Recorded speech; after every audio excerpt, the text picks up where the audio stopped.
Website ini merupakan fasilitas yang kita berikan kepada teman-teman untuk melakukan inovasi atau mengkampanye konten-konten kegiatan-kegiatan daerah, termasuk mungkin inovasi lokal ke dalam website tersebut. Nah, harusnya mungkin UUPA tahun depan, Bu Yuli, kalau ada di sini, mungkin bisa melakukan perlombaan website ini untuk teman-teman daerah. Jadi intinya, teman-teman, jangan buka .com, jangan punya .com, kalau punya inovasi, masukin ke website atau linknya ada di website.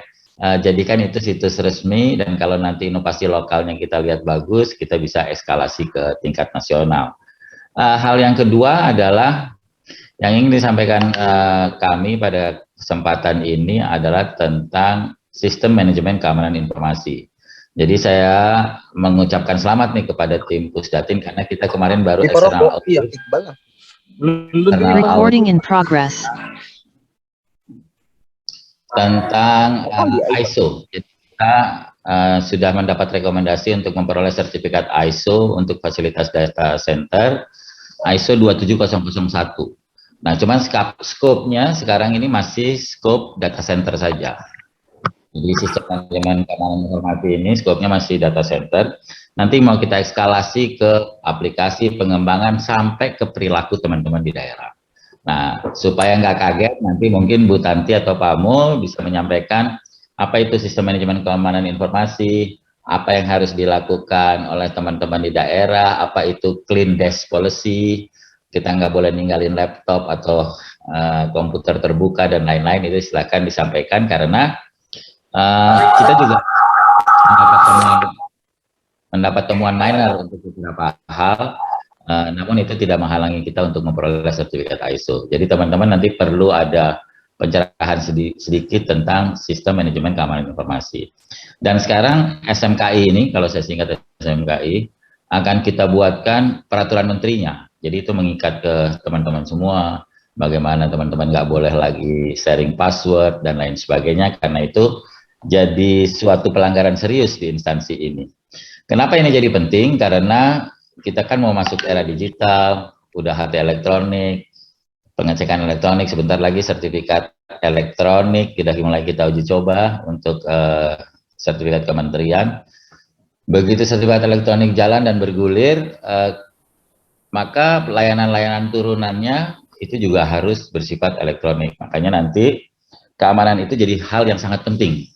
Hal yang sangat penting. Kita tidak ingin kejadian di dunia manual seperti mafia tanah, kemudian kasus-kasus kayak Dino Patijala, Nirina Zubir, dan lain-lain, itu terjadi di dunia digital atau dunia elektronik. Dan itu tidak akan bisa terwujud tanpa dukungan teman-teman untuk menerapkan SMKI atau Sistem Manajemen Keamanan Informasi. Dan hal yang ketiga, nanti Pak Idin CS akan menyampaikan planning PTSL 2022. Kita ketahui bersama bahwa PTSL 2021 ini udah mau berakhir. Tapi masih banyak surat ke saya yang minta tolong, Pak, ini kita perencanaannya begini, perencanaannya begini. Harusnya perencanaan yang asli saya surat ke kami, ke Pusdatin ini, ngomongin perencanaan 2022. Nggak usah lagi ngomongin perencanaan 2021. Perencanaan 2021 udah lewat waktunya, jadi udah nggak usah kita bahas lagi. Gitu. Nah, kita berencana, saya nggak tahu udah ada di dashboard atau enggak, perencanaan 2022 akan masuk ke penilaian di 2021. Jadi tolong teman-teman sudah mulai melakukan perencanaan yang lebih baik dari tahun kemarin. Tahun kemarin kan kita pertama kali ya, tahun 2021 ini pertama kali kita masukkan unsur perencanaan dalam dashboard PTSL. Dan mungkin teman-teman ada yang baru belajar, ada yang salah merencanakan dan lain-lain untuk menuju desa lengkap. Nah, kita harapkan di tahun 2022 itu tidak terulang lagi. Dan menu perencanaannya sudah kita masukkan ke dalam dashboard yang sekarang. Nanti Pak Idin akan menyampaikan sehingga apa? Sehingga nanti tidak terjadi lagi nih. Tidak terjadi lagi, aduh kita salah ngerencanain, oh kita nggak merencanakan desa lengkap, kita merencanakannya sporadik dan lain-lain. Yang berakibat teman-teman jadi tidak bisa mencapai goal yang disetting oleh Kementerian ATR. Karena kita kan udah berjalan 6 tahun, desa lengkapnya masih sedikit, padahal tujuan dari kita adalah dengan PTSL adalah kita memperoleh pendaftaran tanah yang lengkap dan sistematis, tidak terpencar-pencar atau tidak sporadis. Saya pikir itu agendanya, saya pikir cukup banyak ini, 3 item tadi, mulai dari website, sistem keamanan informasi, dan terakhir planning 2022 PTSL, yang bayangan saya teman-teman mesti simak sehingga kita bisa mencapai target PTSL 2002 lebih baik, kita bisa mempublikasikan apa yang sudah kita kerjakan juga lebih baik melalui website, dan tentunya tanpa mengabaikan keamanan informasi karena kita sudah masuk ke dalam dunia digital. Saya pikir itu. Selamat berdiskusi teman-teman, selamat bergabung ke acara Pusdatin Menyapa. Terima kasih. Wassalamualaikum warahmatullahi wabarakatuh. Waalaikumsalam warahmatullahi wabarakatuh.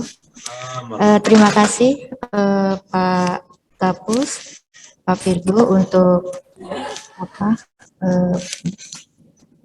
sambutannya di depan ini untuk kita melanjutkan acara yang dapat kita garis bawahi bahwa Pusdatin sudah mendapatkan ISO keamanan informasi, jadi kita akan lebih concern bagaimana mengelola lebih lanjut tentang SMKI. Yang kedua, website yang kali ini mungkin bisa digunakan untuk dasar bagaimana humas untuk menilai website masing-masing daerah yang biasanya nanti akan ada penilaian khusus.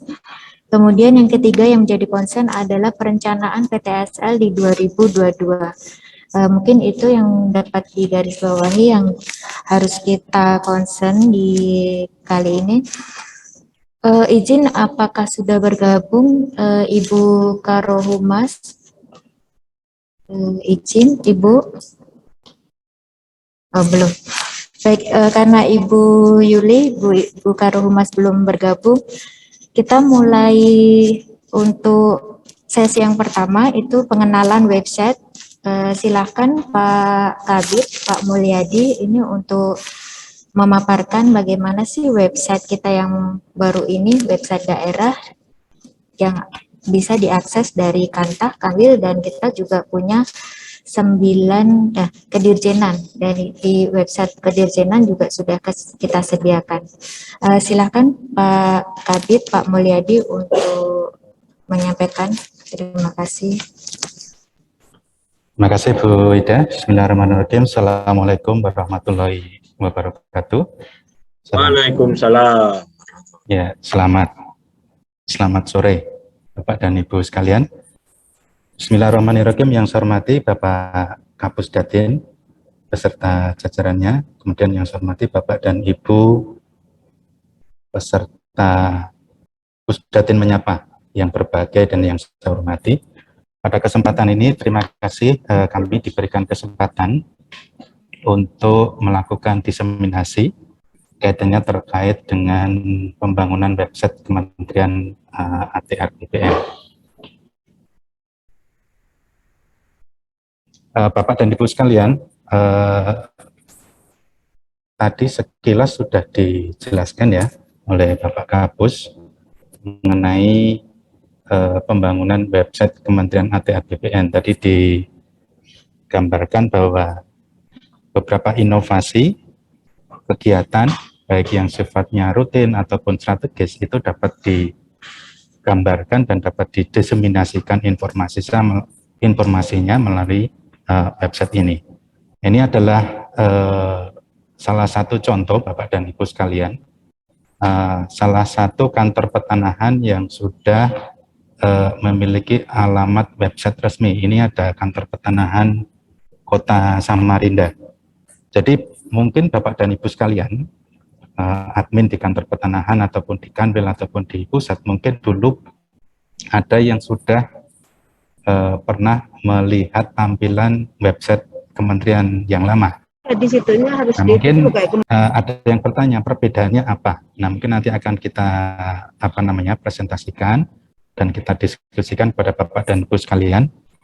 Namun gambaran umumnya adalah bahwa website yang baru ini lebih fleksibel ya, untuk kantor pertanahan kabupaten kota baik itu di Kanwil dan juga di pusat. Untuk apa? Untuk melakukan inovasi. Jadi tadi sudah diberikan gambarannya oleh Bapak Kapus. Silakan nanti untuk beberapa kegiatan ditampilkan. Nah, caranya bagaimana? Nanti mungkin bisa dilakukan demo ya Bu Ida ya oleh salah satu petugas dari Pusdatin. Nah, secara umum tampilannya nanti akan seperti ini. Ini adalah salah satu contoh halaman depan ya. Halaman depan. Ini ada websitenya, kemudian ada roadmap implementasi. Ya. Nah, nanti bisa secara kedaerahan itu nanti akan dimasukkan misalkan kantor pertanahan atau kantor wilayah, kemudian kedirjenan, gitu ya, bahkan sampai di level kementerian. Nah, untuk pengelolaannya kita meng-create nanti ada pengguna atau role. Jadi nanti ada administrator pusat, kemudian biro humas, kemudian ada administrator di Dirjen, Kanwil ataupun di kantor pertanahan. Nah, itu semua nanti akan dikelola oleh bagian humas, baik Kedirjenan, Kanwil ataupun kantor pertanahan. Nah, karena kita sudah menerapkan SSO, maka kita menerapkan apa yang kita sebut dengan akses. Ya. Ada administrator Kanwil, ada super admin.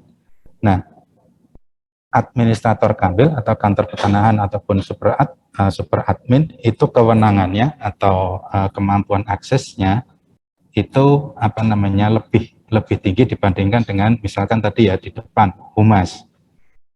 Namun demikian untuk bagian humas sendiri itu nanti bisa melakukan kategori dokumen publikasi misalkan, kemudian menginput link terkait, kemudian mengisi data-data organisasi, pengumuman dan lain-lain. Nah, bagaimana dengan para admin? Untuk di Kanwil atau di kantor pertanahan ada kurang lebih ada 5. Yang pertama adalah audit trail, kemudian edit template, kemudian menu website pengguna dan peta. Nah, apa yang dimaksud dengan audit trail? Jadi nanti untuk para admin itu dapat mengelola halaman yang di halaman tersebut menampilkan seluruh data aktivitas user, gitu ya, saat menggunakan halaman CMS. Ini CMS ini apa ini singkatannya itu ya? Mungkin ada yang belum tahu. Jadi CMS itu Content Management System. Jadi kayak perangkat komputer yang digunakan untuk mengelola pembuatan dan memodifikasi konten digital. Nah, itu bisa dilihat dan dipantau oleh para admin, baik itu di kantor pertanahan, kabupaten kota, ataupun di Kanwil, ataupun di pusat. Nah, kemudian ini penjelasannya yang lebih detail ya. Jadi ini nanti kalau super admin atau bagian humas ingin melakukan edit, kita sediakan template-nya. Jadi sudah tersedia di sini. Nah, oleh karena itu tadi disampaikan oleh Pak Kapus dan Bu Ida, nanti mungkin ke depannya akan muncul ide-ide untuk melakukan lomba gitu ya, lomba konten. Nah, silakan nanti masing-masing kantor pertanahan di Kanwil ataupun di Kantah untuk melakukan inovasi gitu ya. Sebagai contoh misalkan melakukan sisip atau habis baris, misalkan load default template, tambah atau hapus modul dan pengaturan label kolom. Kemudian ada reusable modul. Jadi modul itu sebentar ya. Modul-modul yang sering ditampilkan pada portal itu sesuai dengan klasifikasi konten untuk ditampilkan pada halaman muka website. Jadi dapat dipergunakan template-template yang sudah disediakan. Bahkan Anda juga bisa meng-create elemen untuk Anda tampilkan sesuai dengan keinginan Bapak dan Ibu sekalian.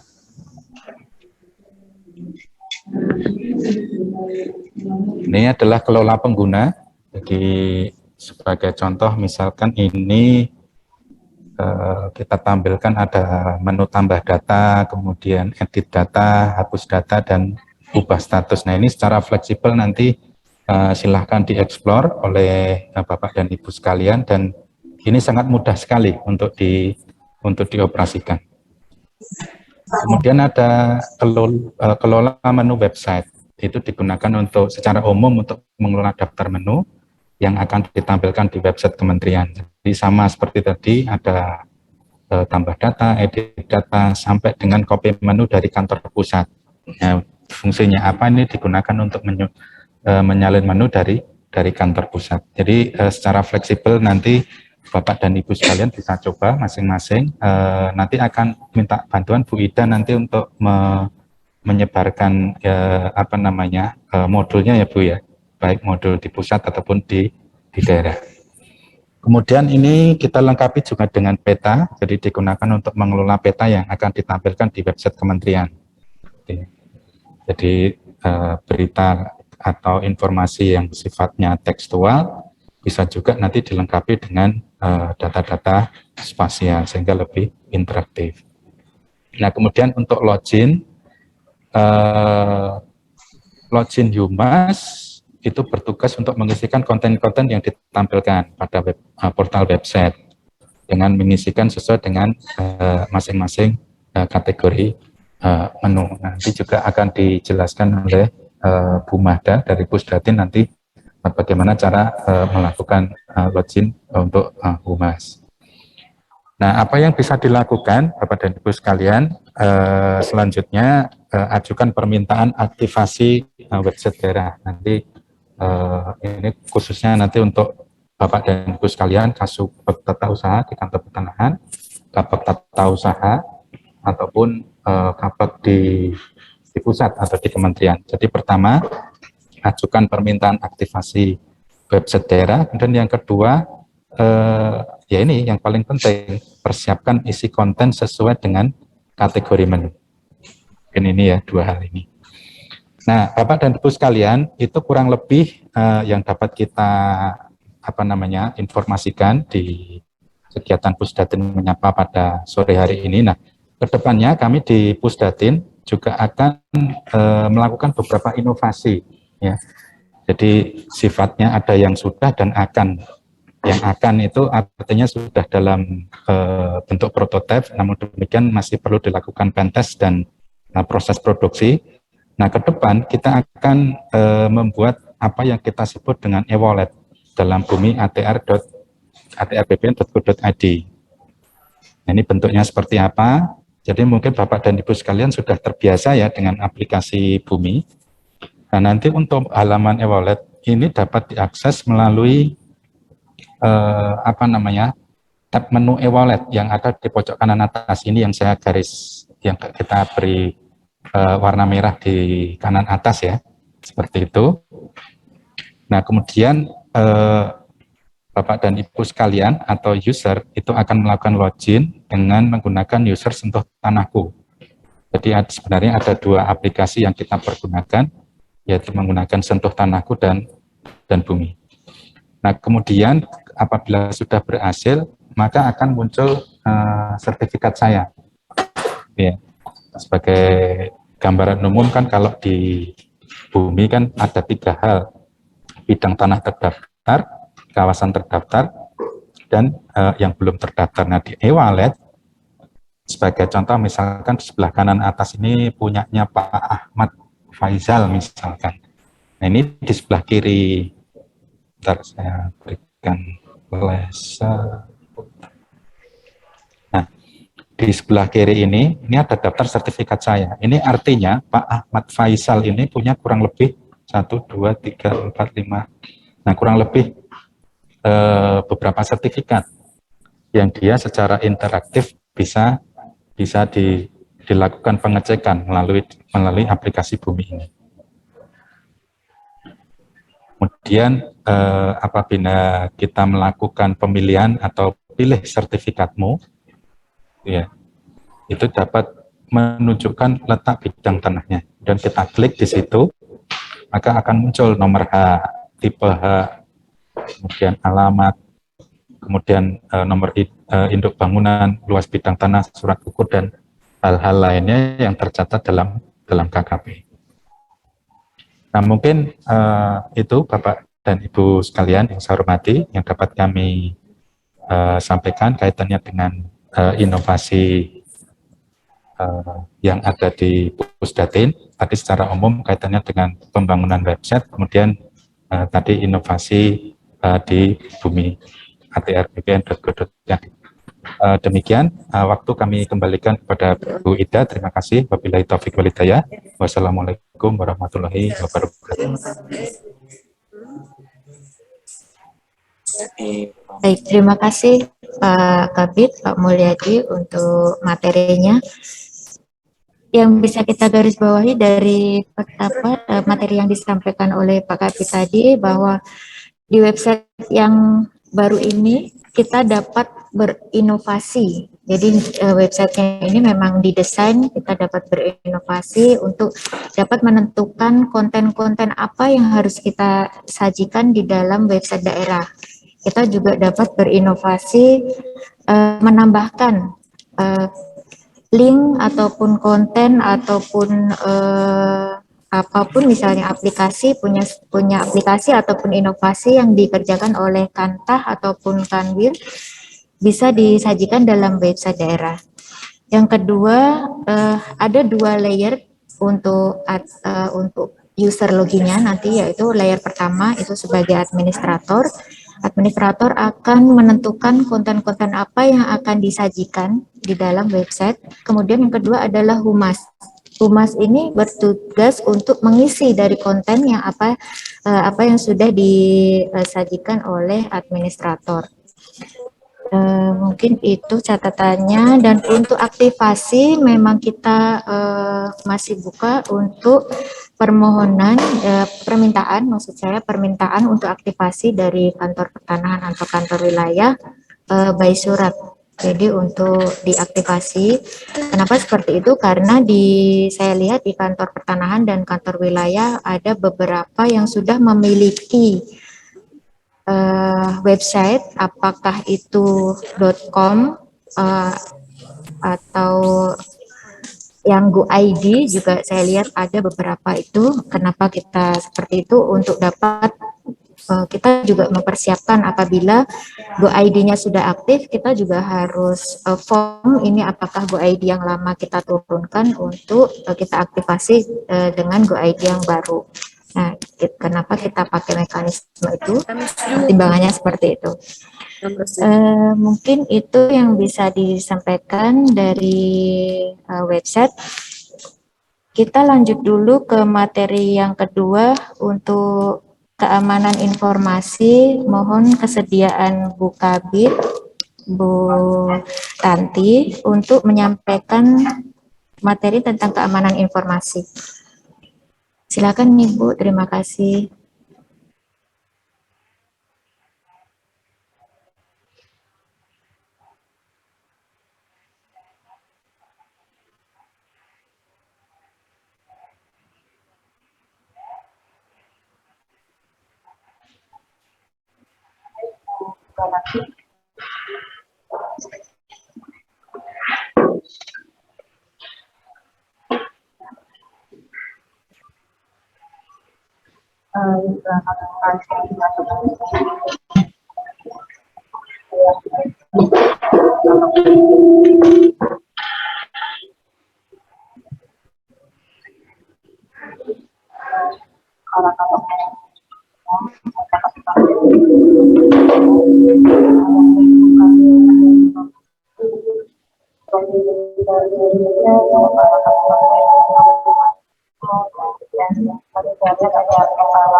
Mau lagi gini.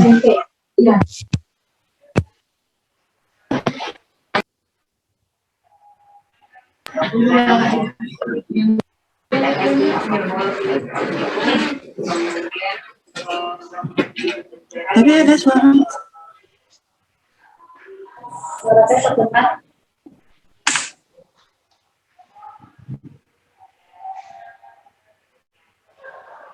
Tapi Bapak Ibu, suara saya terdengar dengan baik. Benar Ibu, terdengar Ibu. Bukan ya. Mengenai Bapak Ibu sekalian secara virtual melalui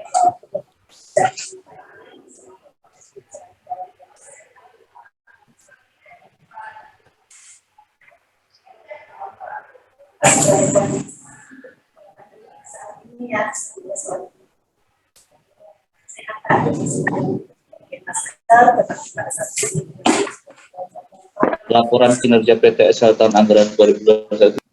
saya tidak lepas masker. Saya sehubungan dengan jasa ini salah satunya seperti proses budaya keamanan tentunya sesuai dengan rencana strategi Kementerian ATR di mana kita akan menerapkan layanan elektronik di semua lini layanan yang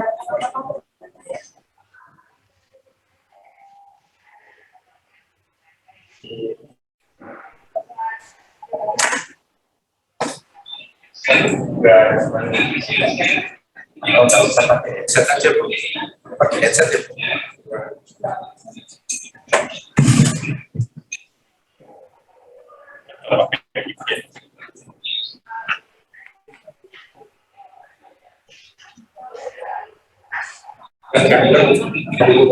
Halo, sudah terdengar semuanya? Mohon maaf atas kenyamanan karena tidak mendengar suara istri saya pada siang ini. Semoga suara saya sudah terdengar dengan baik sekarang ya.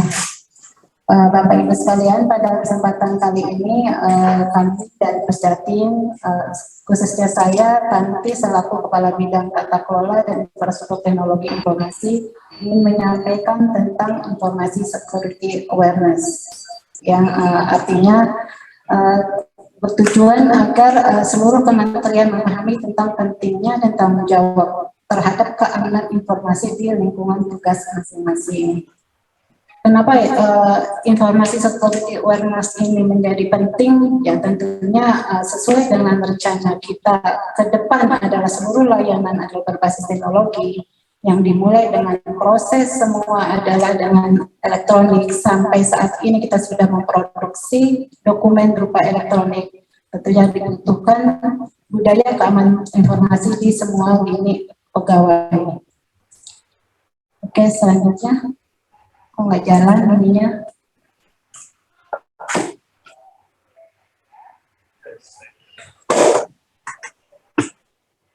Slide-nya.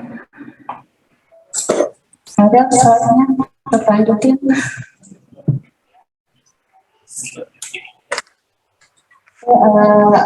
Sehubungan dengan kegiatan kali ini, tentunya kita sudah tahu semua kalau salah satu strategi kita untuk menjadi layanan informasi berbasis elektronik adalah dengan sistem informasi pertanahan modern. Itu modernnya seperti apa? Tentunya modern pertama adalah dengan semua layanan adalah menggunakan teknologi informasi.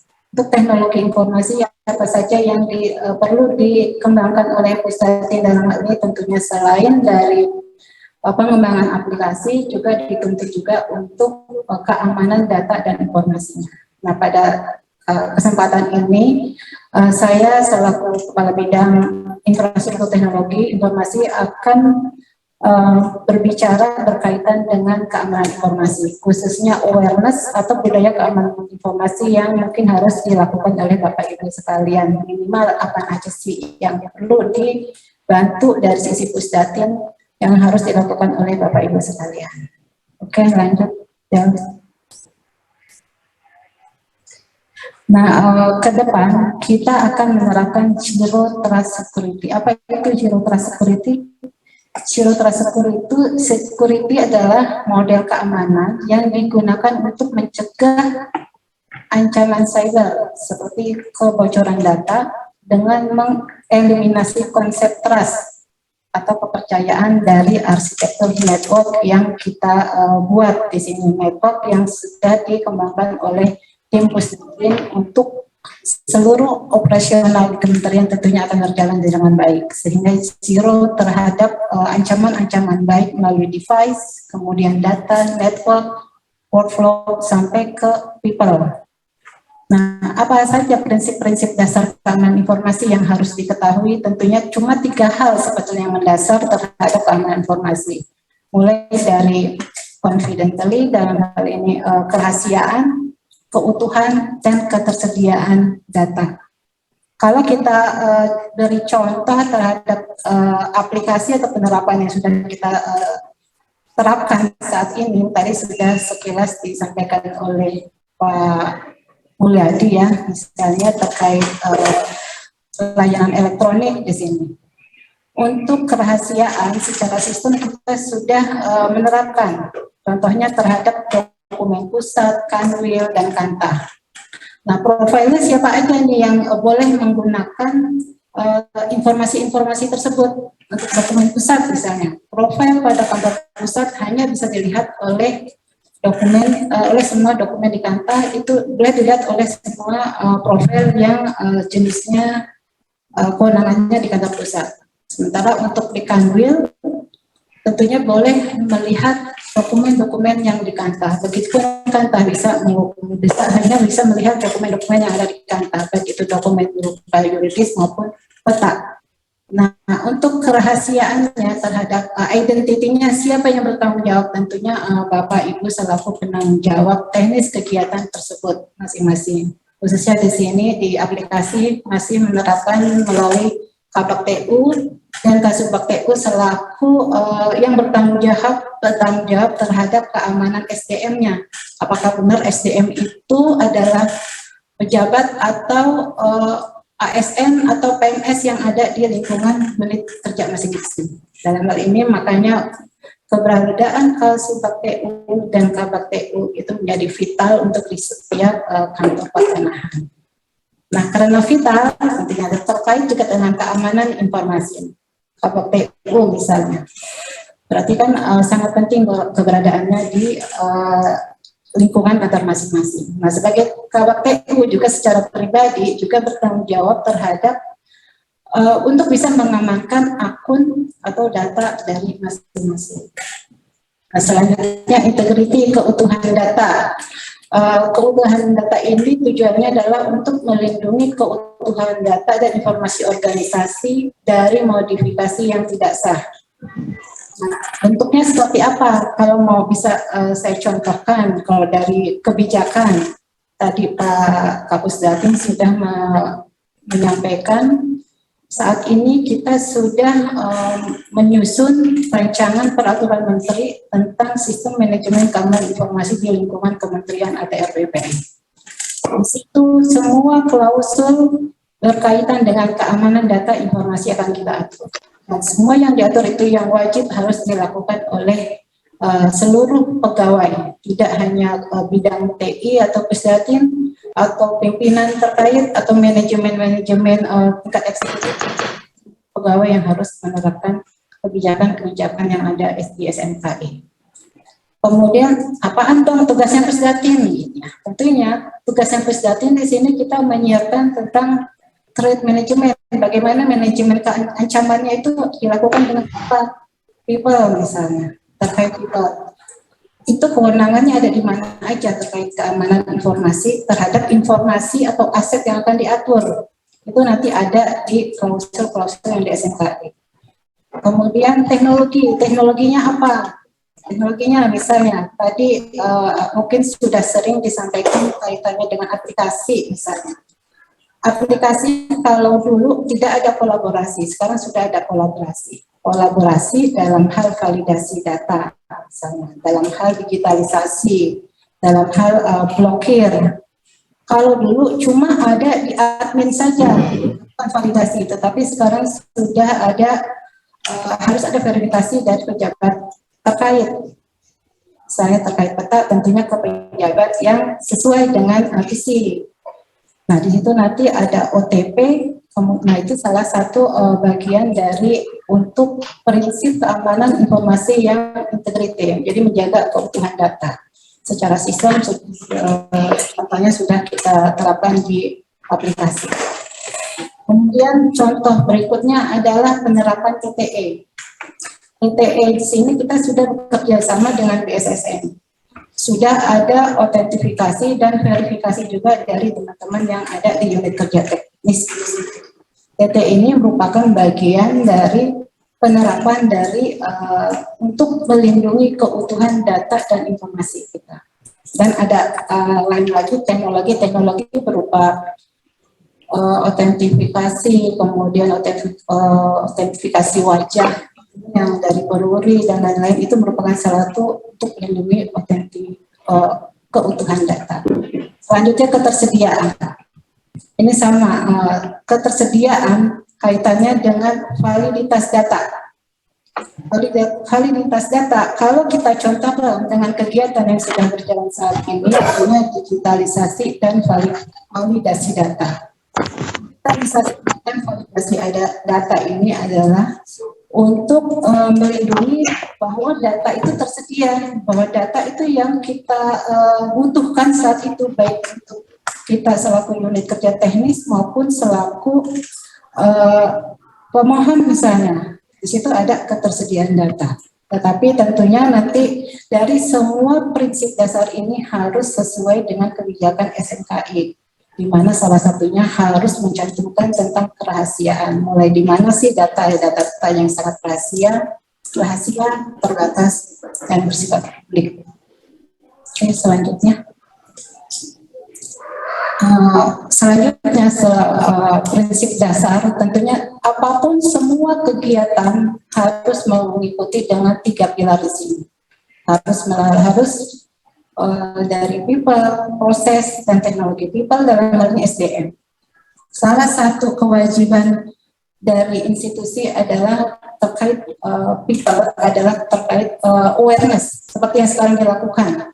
Ini adalah pendekatan agar seluruh pegawai adalah mengerti dan memahami tentang budaya keamanan. Dimulai dari merasa penting kalau data yang kita proses, data yang kita buat, yang kita produk itu adalah penting. Itu dulu. Kalau kita sudah merasa penting, merasa memiliki, tentunya kita ada merasa bahwa untuk mengamankan data tersebut. Kemudian terkait pihak ketiga, dimulai dari mindset data kita sangat penting. Bagaimana perlakuannya terhadap masyarakat, terhadap mitra kerja kita, terhadap data-data tersebut. Tentunya juga ditentukan klasifikasinya mana yang akses oleh masing-masing pihak ketiga. Dan selanjutnya proses. Ini kaitannya dengan people, proses, tata tertib, kebijakan, keamanan informasi seperti apa, prosedur seperti apa, juknisnya seperti apa.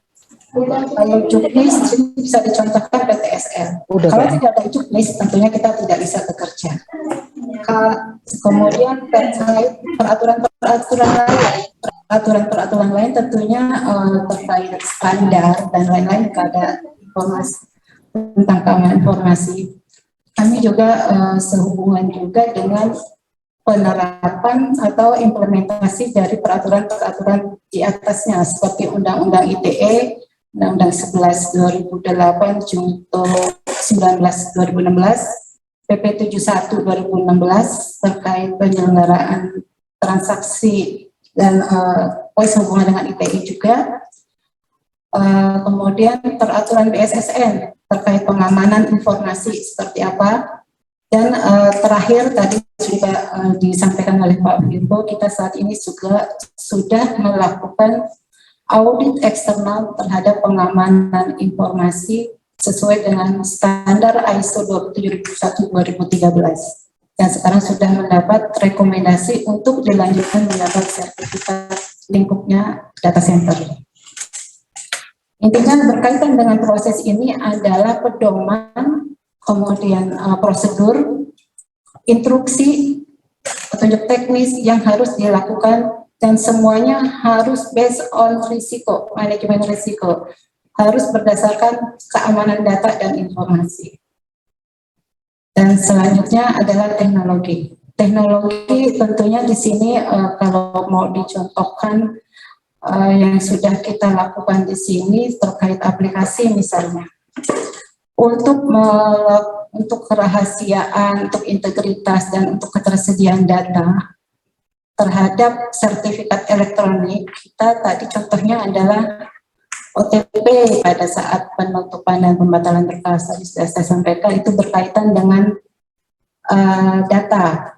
Kalau berkaitan dengan device misalnya, kalau device di sini pengamanan endpoint, misalnya endpoint di sini komputer, kemudian laptop, handphone, pokoknya semua yang berbasis yang langsung ke pelaksana tugas.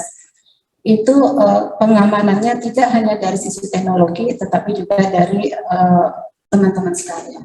Untuk teknologi di sini misalnya, kami di sini sudah menggunakan teknologi dari produk tertentu sehubungan dengan endpoint protection atau detection dan respon.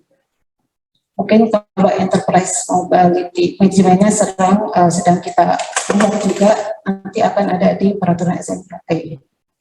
Kemudian layer yang ketiga terkait teknologi, misalnya sehubungan dengan tadi data, device, identity.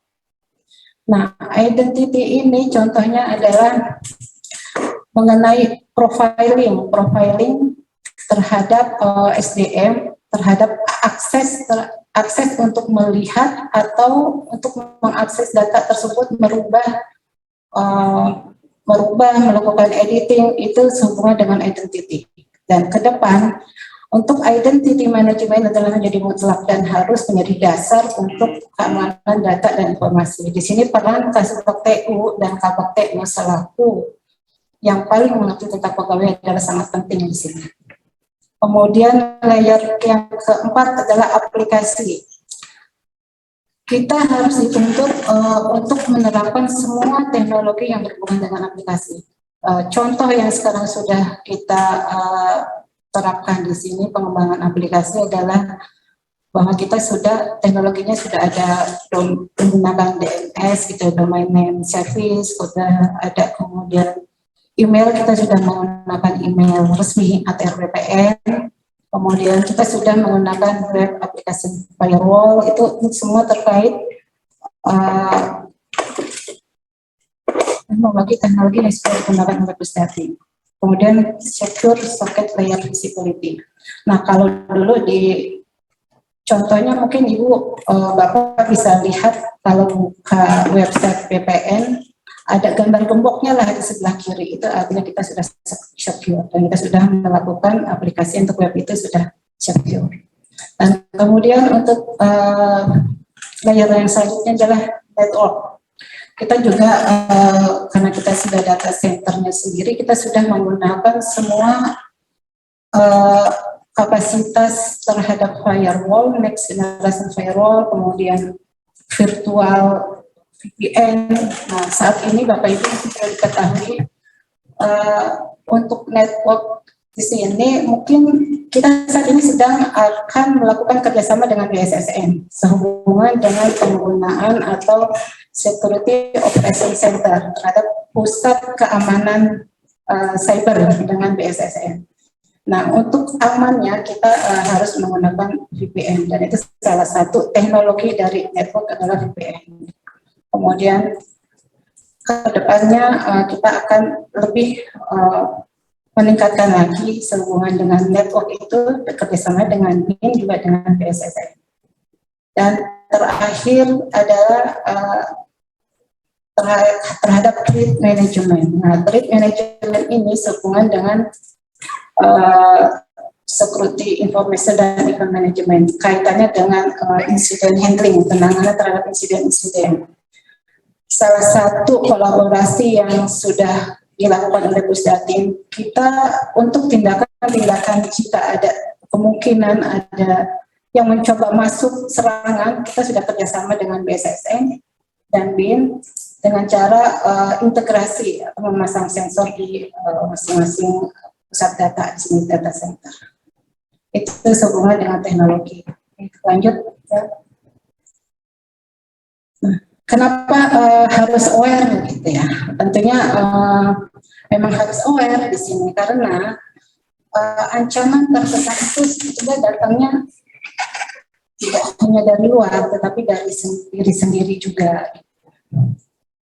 Terus kenapa harus aware? Ternyata meningkatnya, saya anggap nih 1 dan 2 ini berhubungan ya. Ternyata meningkatnya perkembangan teknologi yang pesat menyebabkan peningkatan cybercrime juga. Contohnya dari yang sudah ditulis di sini, tren ancaman keamanan informasi dunia di 2011 mencapai 11 miliar di tahun 2019. Kemudian dari data cyber threats-nya BIN, tren serangan cyber menuju KL 2020 adalah sekitar 2,6 juta cyber threats, ancaman, ada sekitar 2,6 juta cyber ancaman cyber.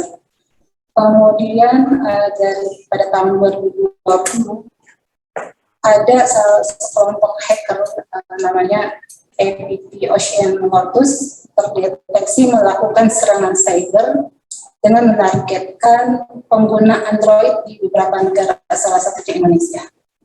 Apalagi Indonesia sekarang sudah mayoritas menggunakan Android ya. Tujuannya adalah untuk mengumpulkan data pribadi melalui call logs, geolocation, daftar kontak, SMS. Kayaknya memang ngapain sih call logs itu penting gitu buat mereka. Karena kalau kita lihat, ngapain sih kita data kita kasih nomor telepon kita juga aman-aman aja kan, sebetulnya kita kasih. Apa sih gunanya gitu ya. Kemudian geolocation. Gunanya apa sih? Mereka tahu kita ada di mana setiap saat. Tentunya ujung-ujungnya sebetulnya duit. Contohnya di sini misal terkait geolocation atau terkait call logs gitu ya. Misalnya ada handphone Pak Firgo nih hilang, situ ada call logs-nya, atau handphone salah satu dari kita hilang. Nah, bisa kelihatan kemana sih logs itu dikirim, SMS-nya, teleponnya kemana aja, dan akhirnya dicari yang paling banyak. Ternyata yang paling banyak itu Pak Firgo nih yang dihubungin gitu ya. Kenapa nih? Pengen tahu nih Pak Firgo kenapa kok sering dihubungin? Ternyata dia ada peran penting di Indonesia. Di Indonesia akhirnya ada bisa melakukan kejahatan, bisa juga melakukan hal yang lainnya. Salah satunya. Misalnya kalau terkait geolocation, misalnya ada beberapa orang di tempat yang sama, kemudian beberapa orang melakukan hal yang sama, ada transaksi hal yang sama, dan data-data tersebut dengan hal yang sama bisa dijual. Dan akhirnya ada pengusaha dan lain-lain untuk melakukan kegiatan terkait untuk keuntungan pribadinya, daftar kontak, SMS dan lain-lain. Tentunya sebetulnya ujung-ujungnya bisa kejahatan dan juga bisa untuk menguntungkan seseorang atau kelompok tertentu. Salah satu contoh mengapa secara pribadi kita juga harus mengamankan data-data kita. Selanjutnya, mengapa harus aware? IT literasi dan information security awareness pegawai kementerian ini masih kurang atau rendah.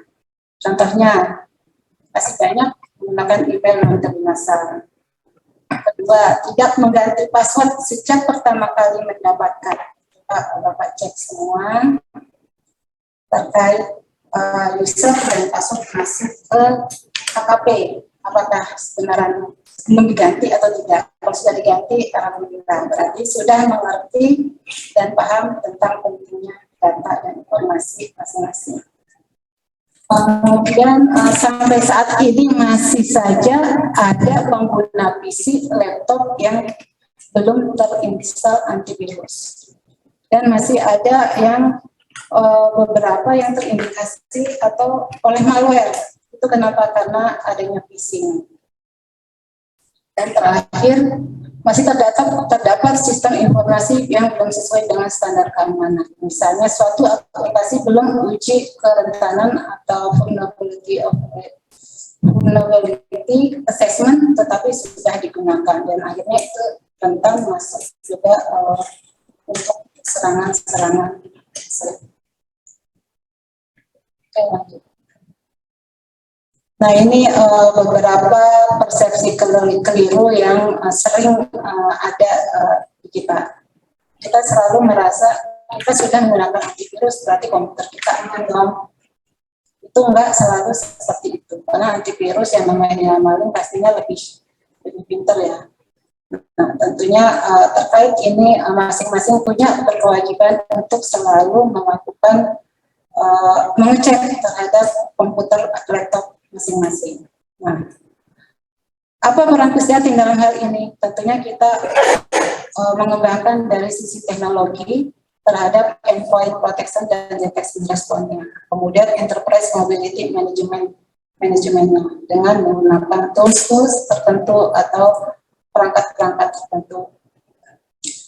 Terus yang kedua, ancaman terbesar itu datangnya dari luar. Dari luar ancaman, walaupun hackernya dari luar, tapi tentunya dia selalu datangnya dari diri sendiri juga, dari kita juga. Kita selalu membagi-bagikan akun, kemudian tidak tadi Pak Kapus bilang ada SOP sehubungan dengan clear desk dan clear screen. Setiap kali kita rapat, tentunya pasti ada coret-coret di papan ataupun di screen komputer atau di layar. Sebaiknya itu dihapus setelah selesai rapat. Karena bisa jadi informasi yang ada di situ adalah rahasia. Dan itu dari diri kita sendiri. Di situ ada password, mungkin nanti ada lain-lainnya.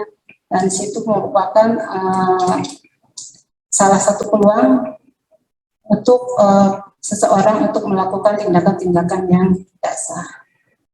Selanjutnya, keamanan informasi seluruhnya merupakan tanggung jawab bidang TI. Mungkin kalau di ATR sini Pusdatin.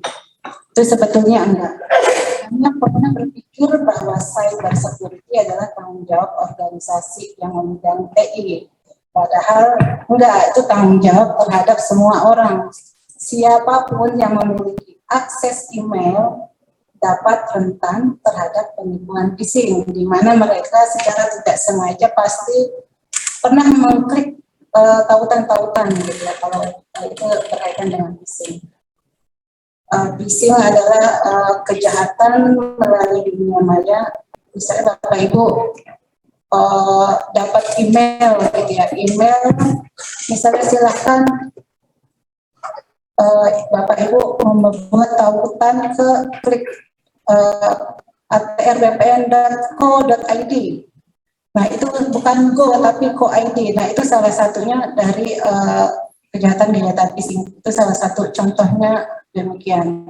Jadi kebanyakan kejahatan phishing itu bisa melalui email, misalnya dengan mengarahkan agar korban untuk mengklik akun palsu, misalnya atrwpn.co.id atau atrwpn.com. Itu kita harus makanya kalau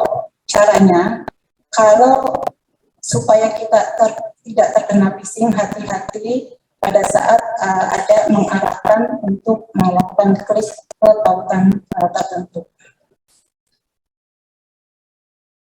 Oke, selanjutnya ada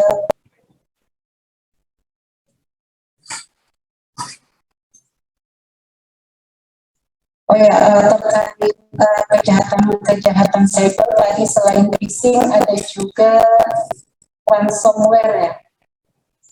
Ransomware itu misalnya gini, sekarang yang sering terjadi adalah ransomware. Ransomware itu adalah malware yang dia setiap data yang diambil itu adalah langsung dibuat kriptografinya gitu ya, kriptografi. Dan kalau si korban itu ingin mendapatkan data, tentunya harus melalui uang tebusan. Nah, itu salah satu kejahatan cyber malware yang namanya ransomware. Nah, langkah-langkahnya apa nih untuk pencegahan dan penanganannya? Jangan menginstal software misalnya yang tidak berlisensi. Jangan mengunduh attachment dari pengirim yang tidak dikenal. Pembatasan akses sharing folder, backup secara berkala, kemudian putuskan jaringan perangkat yang terindikasi ransomware. Nah, Bapak Ibu sekalian, kaitannya dengan hal tersebut, Pusdatin ini salah satu layanannya adalah untuk memberikan virtual private server terhadap aplikasi-aplikasi yang mungkin digunakan oleh unit teknis. Tetapi untuk keamanan data dan informasinya, apabila ada terindikasi kebocoran data, Pusdatin berhak untuk memutuskan jaringan perangkat yang terindikasi malware tersebut. Dan ini pernah dilakukan beberapa saat lalu. Ada beberapa dari Kantah maupun dari pusat sendiri yang terindikasi tersebut. Jadi supaya tidak menyebar, kami ada kebijakan untuk memutuskan. Dan jika memang Bapak Ibu sekalian ada kira-kira terindikasi terhadap serangan-serangan malware tersebut, silakan segera menghubungi Pusdatin.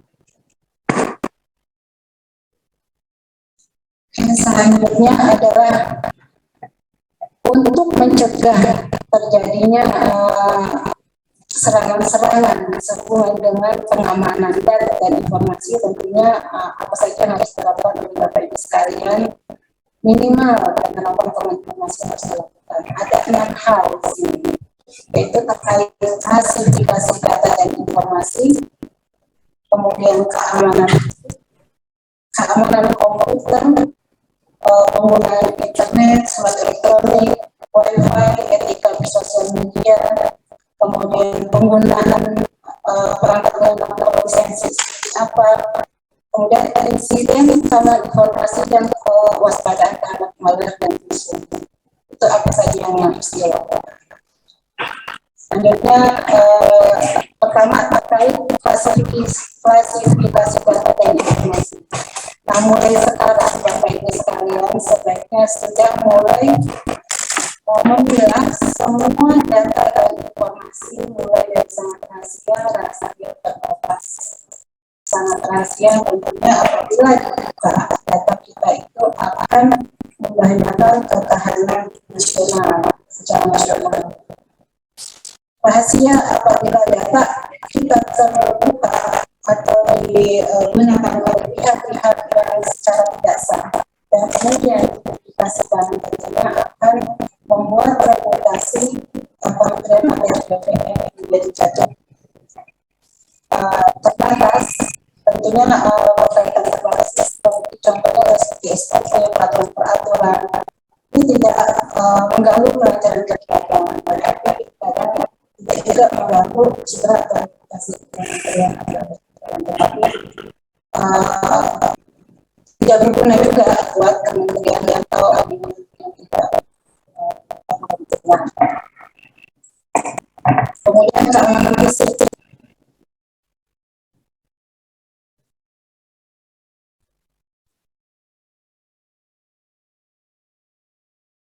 Yang terkait keamanan fisik misalnya, selanjutnya.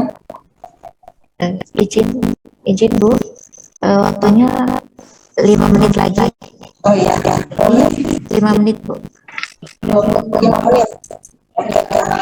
Sebetulnya kaitan keamanan informasi memang harus waktu tersendiri ya, karena di sini kami akan memberikan contoh-contoh, kemudian apa yang harus dilakukan oleh teman-teman, kira-kira pencegahannya terhadap malware seperti apa, penanganan seperti apa, penerapannya itu pertama terkait klasifikasi, kemudian terkait keamanan fisik. Terkait keamanan fisik mungkin yang perlu digarisbawahi di sini adalah terkait backing atau teori apaan sih ini kadang ada yang menyebut piggyback, ada yang menyebut tailgating. Tailgating ini kalau kita contohkan, biasanya misalnya ada orang yang memang mengajar kita setiap saat, dia pura-pura diam aja di situ. Dia ingin memasukkan ruang tertentu yang ada akses, misalnya mau masuk ke data center, saya mau masuk ke data center, tapi saya nggak tahu kalau ini di belakang, jadi yang mengikuti saya. Pada saat kita masuk akses, tiba-tiba dia menahan itu dan masuk, dan kita tidak menyadari itu. Dan itu salah satu contoh dari munculnya melalui tailgating atau piggybacking. Selain feedback atau tailgating ini hanya sama. Oke, selanjutnya pada pengelolaan perangkat komputer ini tentunya sama tadi sudah kami jelaskan juga kaitan di malware, tentunya device dan mobil, password itu semua, screen itu harus semua ditutup setelah digunakan. Selanjutnya penggunaan kata sandi. Kalau teman-teman sedang masih menggunakan kata sandi yang dasar dan juga yang akan membuat APK menggunakan usernya adalah NIK atau NIK gitu ya, nomor induk pegawai, itu sebaiknya segera diganti. Kemudian passwordnya minimal 8 karakter, ada kombinasi angka, spesial karakter, pokoknya hal-hal yang agak sulit lah, dan jangan disimpan di komputer juga. Kemudian ganti secara berkala, menjaga kerahasiaan, ubah kata sandi yang diberikan tadi. Nah, ini hal-hal yang tidak boleh digunakan bersama kata sandi. Tentunya yang pertama mungkin diketahui oleh tanggal lahir, nama diri sendiri, jabatan, mahal, dan umum, dan juga yang pasti diketahui oleh orang lain. Selanjutnya,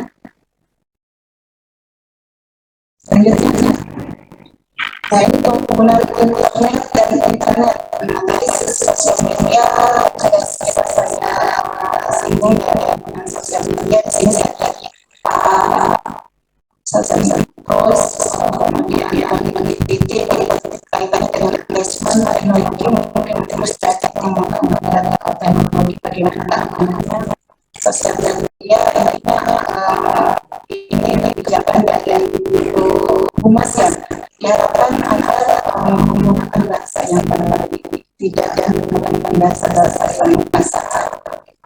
Selanjutnya,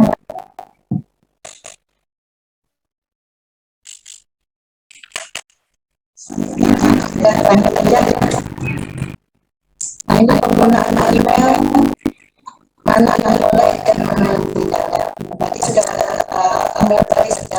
saya singgung ya, agar waspada terhadap attachment atau email dari orang asing. Dilihat betul itu apakah attachment itu, jangan-jangan attachment itu adalah malware. Mana yang nanti tidak aja, ini jelas saja. Walaupun yang ini banyak di silakan masing-masing ada keamanan sosial. Penggunaan wifi. Nah, kalau untuk penggunaan wifi di ruang kementerian sedang memperhatikan keamanan juga, pastikan menggunakan SSID yang disediakan oleh kementerian yang berada di jalan. Tidak memanfaatkan SSID atau dari tempat lain yang bukan pribadi. Nah, ini salah satu yang akan digunakan terhadap penerapan trust model yang ada identity, kemudian SSO dan multi-factor authentication. Kalau implement identity access management ini sudah akan kita lakukan. Nah, untuk SSO saat ini juga sebenarnya kita sedang melakukan SSO dan multi-factor authentication. kontrol manajemen terkait profiling. Kemudian ini semua nanti saat ini kita akan bekerja sama terhadap insiden responnya, terhadap sensornya dan PSSS. Selanjutnya saya dari tambahan informasi untuk tahap selanjutnya mungkin fokus masing-masing terkait dengan informasi yang kalau hari ini kita garis besar informasi ke depan mungkin kita perlu item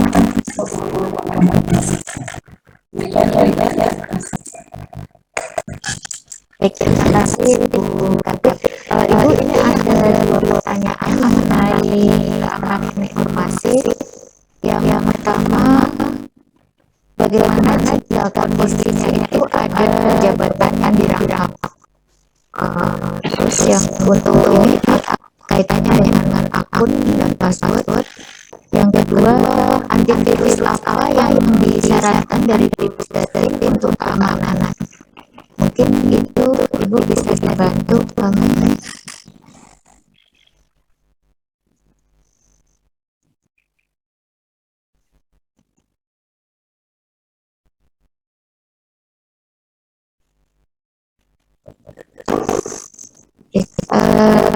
Sambil ini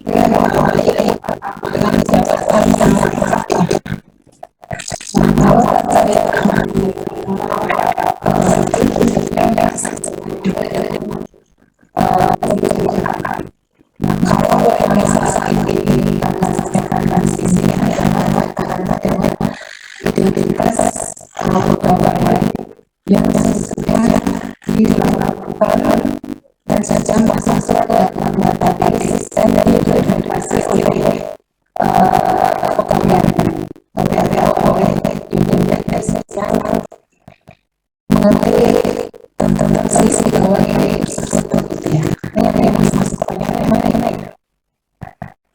Mungkin bisa nyambung dengan nanti di tanggal 5 September ya Pak.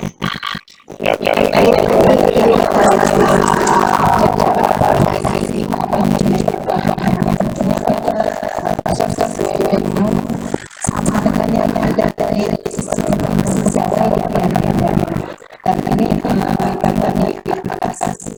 Baik, terima kasih Bu.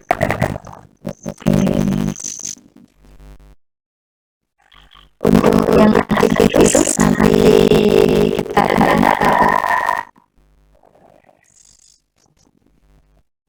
baik, nanti akan kita jawab sekalian untuk yang pertanyaannya. Terima kasih Bu Tati materinya. Kita concern dari materi berlanjut kita garis bawahi kalau kita sekarang sedang menyusun tentang permainan SAI, kemudian concern kita ke proses people dan teknologi di sini tidak lepas dari implementasi CTE, autentifikasi pengamanan dan password, cleanliness dan link catatan, dan jangan lupa untuk shutdown laptop atau komputer jangan ditinggalkan dan saja karena itu salah satu jalur ketidakamanan informasi. Materi selanjutnya dari pengembangan persiapan untuk PTSL yang disampaikan dan Mas Irfan. Mas Irfan. Terima kasih. Terima kasih kasus yang mendatang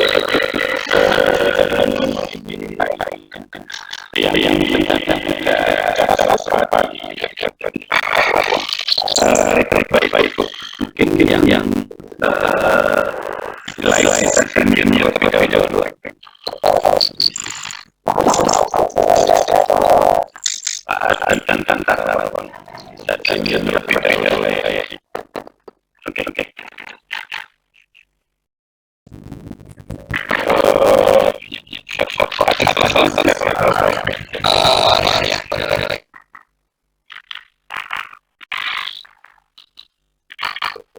Oke, baik, terima kasih terkait berbagai macam masukan yang hari ini.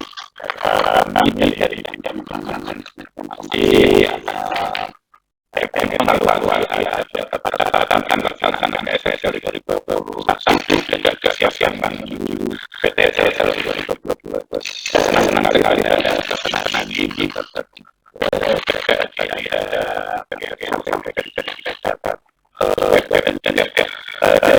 tentang tantangan masing-masing karena baik sekalian perlu tahu bahwa kedepannya data lebih harga dari data ini bisnis data yang jadi karena proyeknya seperti itu ya data yang ini harus jadi sebuah prioritas apa. Baik sekalian untuk PTSL 2021 kita masing-masing menjadi seperti PTSL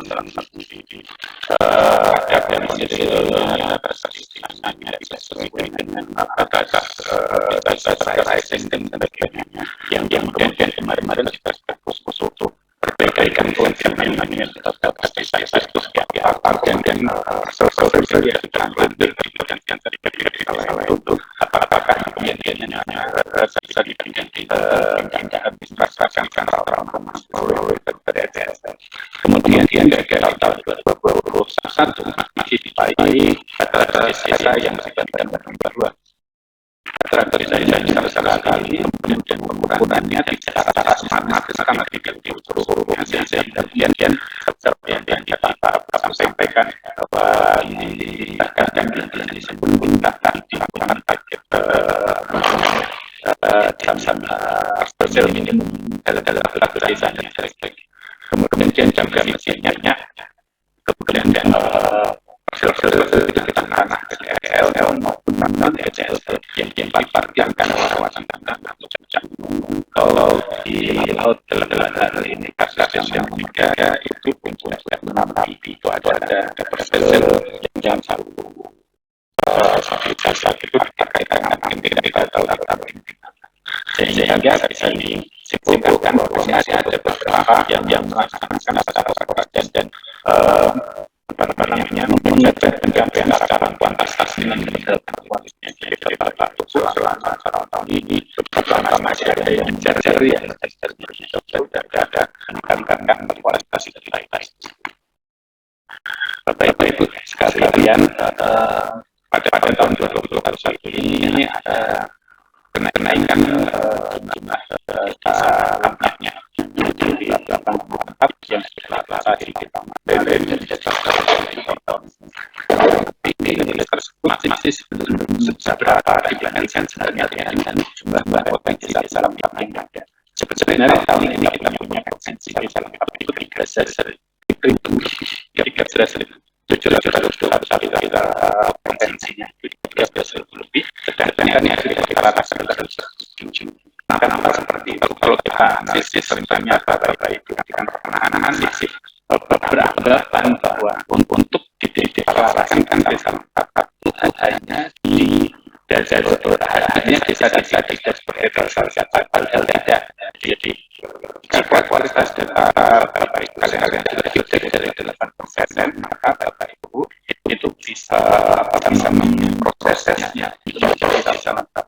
Kemudian juga bisa mengusulkan kalau memang sudah memenuhi syarat karena dapat diusulkan di dasar usaha sehingga yang diusulkan yang mana yang bukan hanya desa-desa tapi saya yang data statistik itu memenuhi syarat statistik. Kemudian Ibu nilai lengkap tahun ini secara keseluruhan mengalami penurunan yang sebenarnya 67% menjadi 26%. Ini masih beberapa saat sebelum tanggal 30 Desember. Jadi kalau sampai Bapak Ibu ingin fokus pada kualitas masih ada waktu untuk meningkatkan validasi dan juga memperbanyak upload tentang dan sebagainya. Nah, yang tadi sempat sampaikan tentang terkait yang ditambahkan di 2021 kemarin kita ada temuan dari menemukan yang tidak terselesaikan atau ada kluster yang tidak diselesaikan, tugas yang tidak diselesaikan. Nah, kita tidak sepakat kita katakan Bapak Ibu untuk yang di sisi 6 kluster. Jadi di sini sudah bisa kita baca di layanan kita pertanahan bahwa ada bidang tanah tanpa bekas, itu artinya bahwa tetap mengeluarkan EBB tanpa kekerasan fisik, dan ada juga yang bekas fisik itu sudah dikatakan tapi belum dipilih penyelesaian. Nah, dari 2017 sampai saat ini, sampai tanggal 9 Desember kemarin, ada 1,1 kasus tanpa klaster ini. Bapak Ibu bisa memproses ini tidak ada tahun ini atau tahun depan untuk pemberatasannya. Sedangkan ada 5,9 juta bidang tanah itu sudah dikasihkan biasanya, namun belum diselesaikan dalam klaster manapun. Dan hal ini beberapa kemarin teman di beberapa wilayah dan juga perusahaan yang berkoordinasi di Dinas Dandim meminta untuk didorongkan misalnya data-data yang belum diselesaikan. Ada juga beberapa karena ada beberapa dari survei bidang tanah itu dikerjakan oleh yang ketiga, tapi ternyata sudah katanya sudah masuk K3, tetapi tidak bisa dilanjutkan karena K3-nya belum diklik penyelesaian bekas di tahun jalan ketiga. Kemudian yang lainnya Bapak Ibu, kami sedikit mengajak Bapak Ibu berdiskusi terkait apa aja yang perlu dipersiapkan untuk PSSL tahun depan. Yang pertama adalah berdasarkan data siasan, kemudian bahwa untuk bidang-bidang tanah maksud kami buku tanah perlu untuk sesegera mungkin diinput dalam dibukankan semuanya di dokumen secara elektroniknya, karena masih banyak kita temui di tahun berjalan masih menyebut tanah. Harusnya ini sudah diselesaikan beberapa tahun lalu, tapi ternyata masih belum juga ada tanah atau surat tur belum di dalam sistem, sehingga terkendala dalam penghitungan di keempatnya seperti itu. Kemudian juga perencanaan penetapan lokasi, memperhatikan 3M, kemudian utamakan klaster 4, peningkatan K3 ke K1, kemudian juga yang tadi ini tanpa klaster dan juga K3M ini bukan hanya meningkatkan merapat dan menyeluruh, akan tetap juga untuk 3M dalam hal menyelesaikan yang bermasalah, kemudian menambah PPP baru ataupun bisa juga kemudian melengkapi yang kita bisa.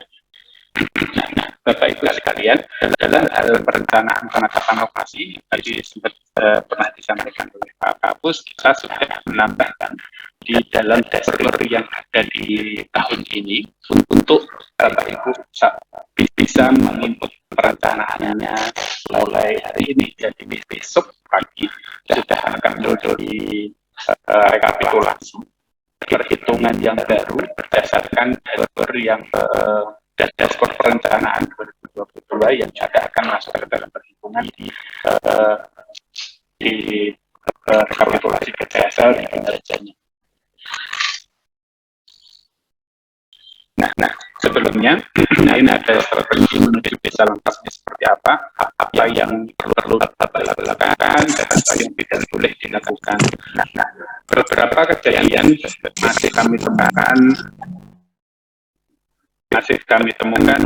pemetaan di luar batas wilayah, seperti ada yang di kawasan hutan maupun juga di kawasan perairan. Ini masih ditemukan dan nampaknya perlu kita cleansing dan sebaiknya sesegera mungkin untuk diantisipasi, karena Bapak Ibu untuk meningkatkan kualitas data elektronik, hal yang seperti ini harusnya sudah clean dari beberapa waktu yang lalu. Kemudian untuk rekomendasi PTSL 2022. Yang pertama adalah mengkondisikan Indonesia terpetakan 2025 sehingga harus ada pengukuran yang reliable dan perataan terkait penguatan kontrol kualitas objek tanah adat dan tanah negara juga sudah harus terpetakan, dan juga output berupa klasterisasinya sudah keluar semua. Suaranya jelas. Pak Muhammad Al-Habib bisa dilihat terlebih dahulu. Kemudian ada pengukuran kompleksitas itu kegiatan PTPR yang menghasilkan INS sedang dikerjakan oleh Direktur Jenderal SPPR dari Direktorat. Kemudian selanjutnya penyelesaian klaster penyelesaian klaster 3, K31 dan K33 dan penyelesaian K4. Kemudian perlu kiranya nantinya kita mendapatkan jobdesk dari teknis terkait penyelesaian klaster 3 di 2018 dan juga penyelesaian K1 sampai K33 di tahun 2018 sampai 2021. Pedomannya seperti apa dan harusnya masuk ke dalam jobdesk 2022. Kemudian juga peningkatan kualitas data K4, karena beberapa K4 karena data size-nya belum fix, akhirnya kemudian K4 tersebut bagi yang tidak ditemukan itu kemudian ada beberapa yang diparkir di kawasan perairan, dan ada juga yang diparkir dalam tanda kutipnya di kawasan hutan dan sebagainya. Kemudian penyelesaian tumpang tindih tanah. Terkait tumpang tindih ini memang masih menjadi kendala karena kita begitu terindikasi tumpang tindih atau luasan lebih besar dari luasan wilayah, maka dia tidak bisa dideklarasikan sebagai desa lengkap. Kemudian kita juga perlu terkait tumpang tindih yang secara fisik, secara secara penguasaannya tumpang tindih, perlu kiranya nanti kita memberikan arahan dari Direktorat Jenderal Sengketa 7 terkait SOP penyelesaiannya. Kemudian dari Kantah Konawe Utara di terlebih dahulu. Kemudian pembentukan desa lengkap, ada beberapa syarat. Maaf. Ada beberapa syarat dalam pembentukan desa lengkap seperti tertulis dalam presentasi, ada no gap overlap, validasi ulang, link antara data bidang tanah fisik dan data-data yuridisnya, kemudian juga batas desa berbasis bidang. Nah, yang untuk batas desa berbasis bidang ini masih juga menjadi kendala karena batas desa selama ini adalah batas desa yang diupload secara sistem beberapa waktu yang lalu. Yaitu peta-peta yang didasarkan dari peta PIG. Sedangkan kemudian Bapak Ibu dalam pengerjaan klaster 3.3 beberapa kami dapatkan itu bidang tanah terluar itu bukan bidang tanah. Jadi batas desa itu bukan berbasis bidang tanah, tapi aneh, dan menurut kami ada indikasi bahwa ini digambar secara digitasi. Sebagai contoh mungkin jika batas desanya lingkaran melengkung, kemudian batas bidang tanah yang paling pinggir itu juga melengkung. Contohnya seperti itu. Padahal harusnya mengikuti batas desa itu mengikuti bidang tanah, bukan bidang tanah ikuti batas desa yang sebenarnya adalah batas imajiner seperti itu. Jadi seperti ini siapa yang share Kota Malang?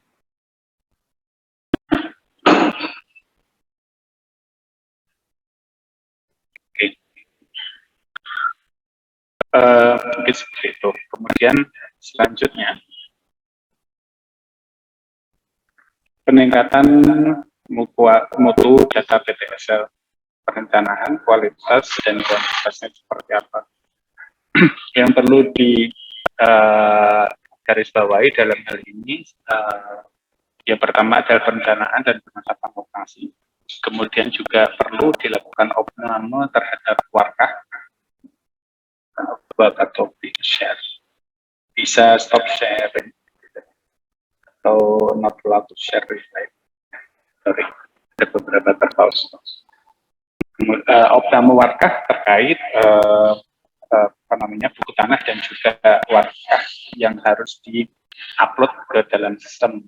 Jadi dalam rangka peningkatan data digital di kementerian, maka kita harus upload warkah yang ada di kantor pertanahan dan juga buku tanah, surat ukur dan gambar ukur. Kemudian juga penyelesaian sertifikat lintas sektor. Nah, untuk lintas sektor sendiri sebenarnya kita untuk K33 dan kegiatan apapun, proyek apapun bisa diselesaikan nantinya ketika memang tidak masuk dalam Pemprov PTSL lagi, bisa diselesaikan berkas tersebut untuk sertifikasinya di lintas sektor. Jadi itu sudah bisa dilakukan. Kemudian kepala kantor wajib memastikan data hasil PTSL. Beberapa kali kami sampaikan ke Bapak Ibu di daerah, jika memang Bapak Ibu ada keraguan terhadap sertifikat atau ada kekurang lengkapan terhadap data, baik itu data fisik maupun data yuridis, lebih baik di K31 terlebih dahulu daripada nanti masuk masuk ke klaster 1 tapi tidak dapat diambil atau malah menimbulkan sengketa di kemudian hari. Kemudian juga kami juga terus menginformasikan kepada kantor pertanahan terkait penggunaan aplikasi survei tanah itu untuk kegiatan pengukuran dan pemetaan data. Nah, Bapak Ibu sekalian yang kami hormati, yang tadi sempat disampaikan Pak Kampus terkait perencanaan di tahun 2022. Nah, untuk perencanaan tahun 2022 sudah dapat Bapak Ibu isi di dalam dashboard yang sekarang sudah ada. Jadi target Pemprov tahun depan sudah Bapak Ibu bisa isikan desa-desanya dan sebagainya, berapa target yang akan dicapai sesuai dengan tipe indikatif yang ada di kantor pertanahan Bapak Ibu sekalian. Nah, hal ini tentunya akan merubah penilaian di nilai kinerja di PTSL. Untuk kinerja data lengkapnya nantinya untuk nilai perencanaan itu yang selama ini 25% akan di-split menjadi dua, yaitu nilai perencanaan untuk 2021 itu akan bernilai 15%, kemudian nilai perencanaan PTSL 2022 itu akan dinilai sebesar 10%, dan itu mulai efektif mulai besok pagi sudah akan ada nilainya. Jadi di split antara nilai perencanaan ini menjadi dua, nilai perencanaan di 2021 dan 2022. Nah, ini mendukung dari apa yang tadi disampaikan oleh Bu Tanti dan juga menjawab pertanyaan tadi dari Bapak Ibu di daerah terkait keamanan informasi. Untuk saat ini di kementerian kita sudah terapkan bahwa untuk Bapak Ibu yang tidak punya profil lihat peta kantah tidak dapat melihat peta di kantor pertanahan Bapak Ibu. Untuk Bapak Ibu di kantor wilayah yang tidak punya akun, tidak punya profil lihat peta kanwil, tidak dapat melihat peta pendaftaran di kantor-kantor pertanahan di bawahnya.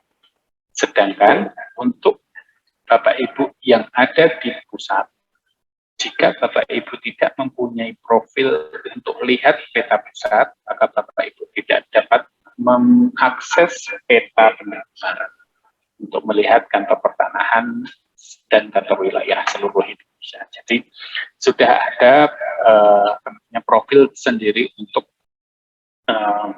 untuk melihat peta, dan ini berbeda dengan terpisah, diberikan grant terpisah dengan lihat dokumen.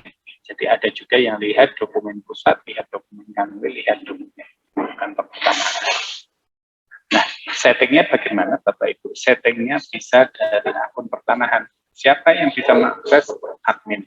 Adminnya siapa? Admin untuk akun pertanahan melekat pada tugas dan jabatan kepala subbagian tata usaha dan kepala bagian tata usaha di kantor. Kemudian terkait keamanan informasi, kita juga sudah memperlakukan OTP seperti yang tadi kita sampaikan. OTP ini diperlukan dalam rangka penghapusan dokumen hak, membuka validasi dokumen hak, penghapusan dokumen pengukuran, buka validasi dokumen pengukuran, dan juga ganti wilayah. Jadi untuk misalnya ada pindah wilayah, maka kemudian memilih siapa yang akan menjadi penandatangan berita acara ketika dipilih kepala kantor atau kepala seksi yang membidangi pengukuran, maka kemudian OTP akan dikirimkan melalui email ke alamat yang bersangkutan. Ini persetujuan buka validasinya menginputkan OTP. OTP itu one time password yang dikirim di email Bapak Ibu sekalian. Kemudian ini pengajuannya. Untuk pengajuan ini, pengajuan pembatalan dengan TTE, untuk pengajuan ada tambahan satu lagi sebenarnya tadi di PTSL, yaitu pengajuan untuk misalnya Bapak Ibu ingin menurunkan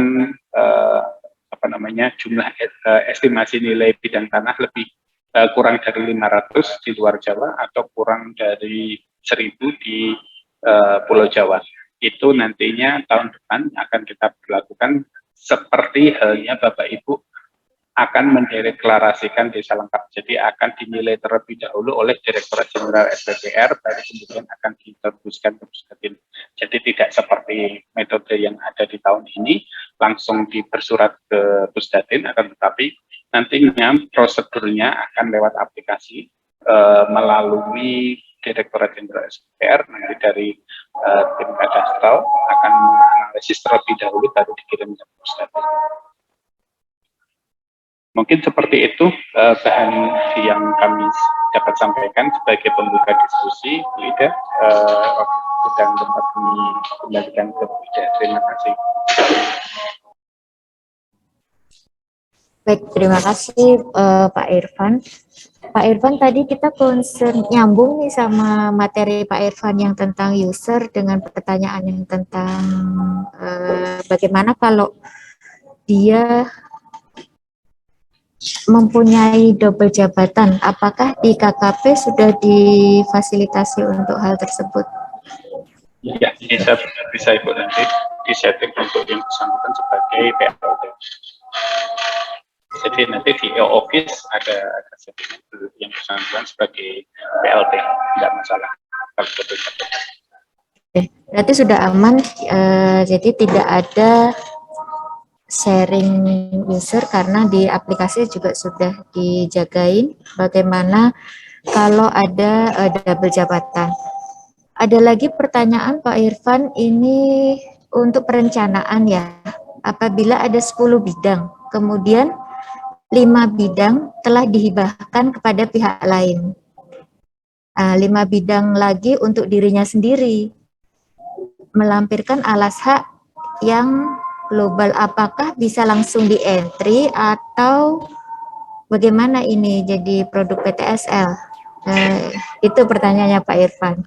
Wah, ini dari Binjai harusnya ini ke PHBP sih. Cuman kalau Bapak mempunyai 10 bidang, kemudian yang 5 kan sudah dikasih ke orang, sedangkan Bapak mempunyai hanya 5 itu Bapak mau sertifikat kan, maka bisa menggunakan alas hak yang misalnya alas hak globalnya, cuman kan harus ada berita harus ada suratnya, kemudian disusulkan surat bahwa 5 yang lainnya itu sudah dihibahkan ke orang lain seperti apa, atau dibuktikan dengan apa. Ini nampaknya harusnya ini teknis sekali, harusnya ke pendaftaran. Oke, baik, terima kasih. Seluruh materi sudah disampaikan. Pertanyaan yang ada di chat juga sudah terjawab. Mungkin ada dari Bapak Ibu sekalian yang akan bertanya langsung diberikan kesempatan. Silakan, apakah ada yang akan bertanya? Ini ada lagi Bu, pertanyaan dari Kota Kediri. Izin bertanya, apakah rumus perencanaan PTSL 2022 apa masih sama atau akan tetap? Ya, rumus perencanaannya sementara ini masih sama, Pak. Kalau untuk perencanaannya masih sama, yang nantinya akan berubah pasti nanti akan diinformasikan di bisa dibaca rumusnya nanti semuanya di atas. Jadi tidak ada yang tidak transparan, sudah transparan. Sebagainya. Terkait ada beberapa di akhir tahun ini, beberapa hari terakhir ada yang beberapa kantor wilayah yang nilai kinerjanya strip dan menduduki peringkat 33, 32. Itu dikarenakan mungkin Bapak Ibu perlu cek juga di perencanaannya ada yang diedit-edit, jadi biasanya itu di SHAT-nya dienolkan padahal Bapak Ibu sudah ada produk yang ada serapan SHAT-nya, jadi ada K1, K2, K31, K32. Jadi kalau ada klaster itu, tapi Bapak Ibu mengenolkan target SHAT, maka Bapak Ibu tidak mempunyai nilai. Bukan hanya Bapak Ibu aja, tapi seluruh kanwilnya akan tidak dinilai.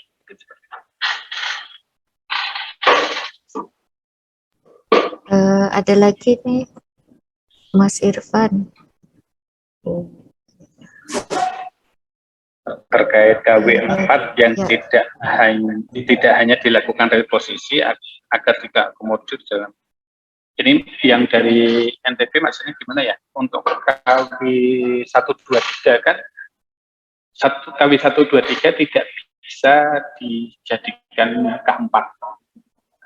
Tapi kalau akan reposisi, silakan direposisi, akan tetapi tidak bisa dibayarkan kembali. Jadi untuk KW 123 atau pernah menjadi KW 123, meskipun Bapak hapus, dia akan akan tetap kita catatkan bahwa dia pernah menjadi KW 123, sehingga ketika Bapak Ibu kerjakan kembali di tahun kapan juga itu tidak akan dapat terbayarkan atau tidak akan dapat masuk ke dalam berita acara kapan. Kemudian dari ini langsung aja Ibu ya kita ini, karena tidak ada yang raise hand, Bu. Mumpung nggak ada yang raise hand, berikan tabung malam. Oh ya, oke. Perencanaan 2022, kenapa nilai perencanaan 2021 masih dihitung di perencanaan 2022? Kalau untuk di perencanaan 2022 nantinya pasca 15 Januari, kita tidak hitung lagi nilai perencanaan 2021. Jadi pure perencanaan 2022 saja. Tapi untuk saat ini sampai 15 Januari kita akan hitung dua nilai perencanaan, yaitu perencanaan di 2021 dan 2022. Jadi Bapak Ibu silakan untuk mengisikan lognya perencanaan di 2022 sesuai dengan tipe indikatif di Bapak Ibu sekalian. Dari Kabupaten Sukabumi, terhadap berkas yang sudah ditutup tapi sudah terbit nomor hak dan blankonya usang, bagaimana? Kemarin berdasarkan laporan kami ke Pusdatin katanya dilanjutkan manual saja. Waduh. Tetapi sekarang untuk ganti blanko tidak bisa manual. Terhadap aplikasi blanko bagaimana? Update untuk Bapak Ibu sekalian bahwa untuk berkas yang masih berjalan, jadi belum 208, Bapak Ibu bisa mengganti blankonya atau bisa membatalkan berkasnya dengan mengembalikan blanko ke tata usaha dulu. Jadi kalau misalnya ada berkas mau dibatalkan, harus balikin blanko ke tata usaha. Kemudian jika berkas tersebut misalnya sudah usang, sudah terlanjur terbit, bahkan ada beberapa yang sudah 301A tapi belum dicetak, tapi blankonya sudah terlanjur rusak, bagaimana mekanismenya itu nanti akan disusun juknis dari PHPT dan juga dari Biro Keuangan. Informasinya seperti itu. Izin bertanya, apakah sudah bisa kami mulai laksanakan PTSL 2022 koordinasi dengan desa? Silahkan, Bapak. Kemudian izin terkait pembuatan akun PTE sudah mengisi link aktivasi tapi sampai sekarang belum dapat balasan. Bapak tolong, ini Aceh tuh Aceh Utara ya, tolong dicek lagi di emailnya apakah ada penolakan atau tidak. Jadi bisa jadi kemungkinan dia ada penolakan. Kalau misalnya ada penolakan, nanti akan ada dikirim email ke Bapak.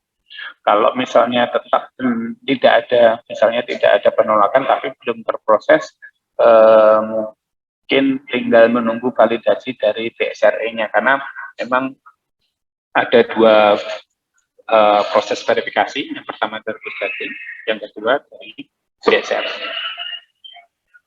Kemudian bagaimana solusi untuk bidangan yang tersisa sedikit khususnya daerah perkotaan, apakah tetap ikut PTSL atau kegiatan lain?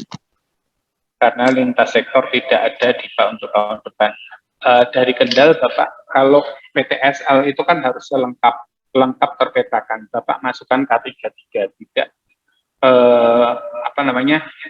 bidangan tersisa sedikit ini apa namanya? Kalau misalnya Bapak bidang tersisa sedikit itu seluruh kota tapi nyebar, Bapak bisa ajukan untuk PTKL.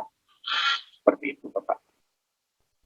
Dari Kota Tangerang, untuk penetapan batas wilayah, ada bidang tanah yang masuk 2 wilayah, sedangkan PBB belum tertib bagaimana prosedur penentuan. Yang menetapkan batas desa itu bukan di BPN, Bapak. Jadi nanti itu kewenangan pemerintah daerah, kita serahkan ke pemerintah daerahnya terlebih dahulu untuk penentuan batas desa.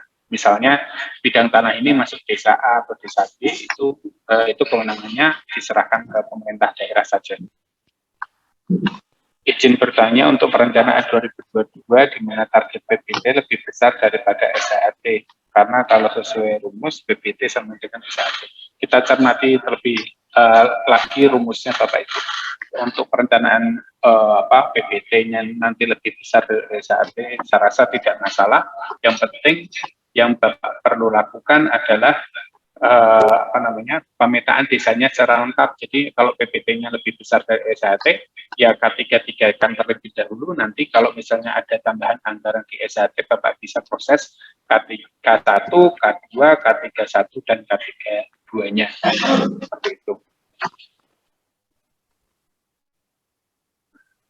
Mengapa sekarang untuk lupa password mail ATR BPN tidak bisa dilakukan sendiri? Bisa Bapak ngeklik registrasi.atrbpn.go.id. Saya ketikkan ya, registrasi.atrbpn.go.id. Nanti Bapak langsung terlink ke lupa password email. Jadi dan itu terkoneksi juga dengan 4 digit terakhir nomor HP Bapak Ibu sekalian. Biasanya dia ada muncul 2, terlambat jadi. Begitu dimasukkan NIP tidak ditemukan, berarti dicek aplikasi, dicek data kepegawaian Bapak Ibu. Mungkin ada yang mau menyampaikan pertanyaan aja secara langsung mungkin, ya Bu Ida ya. Ya, silakan dibuka ini sesi tanya jawab. Izin bertanya. Silakan disampaikan. Ya, boleh Pak. Boleh Pak, silakan dari Kabupaten Poso. Ada Poso ya. Terima kasih kesempatan diberikan dari Arham Kabupaten Poso. Mau bertanya Pak Irfan, kami ada permasalahan ini penyelesaian K31 Pak. Apakah K31 itu bisa diselesaikan untuk tahun 2021 ini? Mengingat K31 kan itu kan SHT juga tahun 2020 yang lalu Pak. Bagaimana Pak? Itu saja mungkin. Terima kasih banyak. Terima kasih Pak. K31-nya di 2020 Pak ya? Betul Pak, 2020 Pak. Bisa Bapak, bisa. Bapak lanjutkan pemberkasan yang di yuridisnya saja. Kelanjutan berkas dari tahun sebelumnya. Tapi itu masuk target SHT Pak ya? Masuk Bapak. Oh masuk Pak. Ya. Maksudnya bukan SHT dalam utuh, ya, tapi kalau sudah K31 di tahun kemarin, mau di K1 kan di tahun ini, yang nantinya akan terbaca untuk serapannya itu hanya untuk penerbitannya saja 25.000. Siap Bapak, siap. Terima kasih Pak. Silahkan dari Kantah lain kalau ada. Selamat siang Bu Moderator. Mas Silakan Irfan Bapak. dari Tabanan Mas. Siap Bapak. Dari Tabanan Mas. Siapa masuk mana Tabanan itu? Jadi tolong dari Bupati Gresik dia. Jadi gini Mas. Mas, saya cuma mau memastikan dulu error ini aplikasi kita ini error sampai saat ini masih ada error ya. Itu satu, Mas. Errornya yang bagian mana, Bapak? Ini hampir beberapa minggu ini memang ada error, termasuk di HTL kita juga, dan bermasalah akhirnya BRI yang harusnya berkedudukan di Jakarta, semuanya berkedudukan di Kabupaten Bandung. Nah, itu Mas. Oh. Itu, jadi saya sudah sampaikan ke sana kemarin, Mas. Mudah-mudahan tidak terjadi, karena itu menjadi problem juga itu, Mas. Iya, itu saya jawab terlebih dahulu, Pak ya. Iya. Untuk yang HTL, kenapa dia terbit ada yang BRI berkedudukan di Bandung, itu karena yang admin pusatnya BRI ada yang mengganti. Jadi bukan dari kita, ya. Jadi bukan di kita, dan itu sekarang sudah kita tutup karena gini Pak, untuk untuk BRI itu mereka tidak mau ada satu admin pusat, akan tetapi dia punya admin 30 admin di masing-masing daerah di provinsi masing-masing. Nah, ada yang kemudian dari adminnya itu merubah kedudukan. Jadi ada yang mungkin dari Jawa Barat mengganti kedudukannya sehingga itu terbaca sistem seluruh Indonesia menjadi berkedudukan di Bandung. Mungkin seperti itu jawaban saya. Di surat tadi itu Mas, saya sudah tidak ada masalah lagi ya sekarang ya? Sudah tidak ada masalah lagi Pak, sudah kita cleansing dan kemudian juga kita tutup kemungkinan untuk admin pusatnya mengganti kedudukan. Oke Mas, ini banyak pertanyaan saya ini Mas, jadi banyak sebenarnya. Yang kedua Mas, Siap. Ya, di aplikasi saya tidak tahu ini lokal Tabanan apa seluruh Indonesia ini tidak bisa menyimpan validasi ROYA, sehingga tiap melakukan validasi dan menyimpan catatan ROYA harus melaporkan lewat ITSM lagi. Oh. Oke, dicatat aja Mas, jangan langsung dijawab. Nanti banyak pertanyaan Mas. Ya, gitu. Tapi tidak terkait PTSL kayaknya Bapak. Ya bukan PTSL lagi. Nah, kalau PTSL kalau K3 seperti yang ditanyakan pastinya kalau K3.1 bisa berproses naik klaster menjadi K1 sepanjang itu memang ya berkasnya lengkap gitu kan. Kalau itu. Nah ini saya terkait aplikasi mudah-mudahan didengar Pak Kabid, Pak Mulyadi tadi itu juga ya kan. Terus juga kita menjadi kendala, lagi-lagi kita mengejar validasi, sementara aplikasi juga kita, ini seperti ya, pemohon sudah melakukan update data di Kemendagri terkait data KTP, namun di aplikasi KKP kita, data tidak langsung berubah sesuai dengan aplikasi Kemendagri. Nah, ini bagaimana Mas? Ini yang harus supaya nanti tidak menjadi kendala juga, ya. Terus yang lain lagi, sertifikat yang tidak ada hak tanggungan atau sudah pelunasan atau sudah peroyangan saat diinput di loket ATR BPN.id tercatat masih terikat hak tanggungan. Mungkin ini kecil tapi ini berpengaruh besar, kan harus kita berkomunikasi kepada teman-teman di Pusdatin, mengganggu lagi kan.